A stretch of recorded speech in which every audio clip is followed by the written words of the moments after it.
करुणा शर्मांना notice, Suresh Dhas यांनी माफी मागावी, प्राजक्ता माळी संतापली। आज मुख्यमंत्र्यांची घेणार भेट।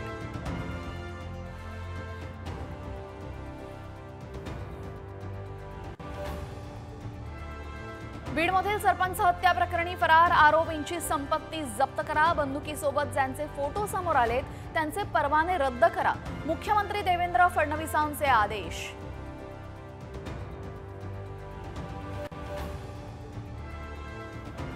मुंबई आणि उपनगरात प्रदूषणानं गाठलं टोक, सर्वत्र धुरक्याचं साम्राज्य, हवा प्रदूषित केल्यास 20 लाखांपर्यंत दंड, MMRDA झाली आक्रमक।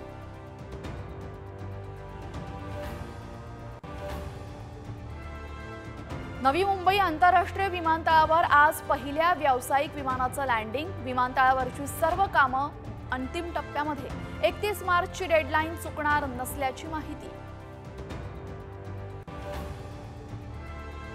वर्षाचा शेवटचा वीकेंड, सेलिब्रेशनसाठी कोकण आणि थंड हवेच्या ठिकाणी पर्यटकांची गर्दी, देवदर्शनासाठी भाविकांच्या रांगा।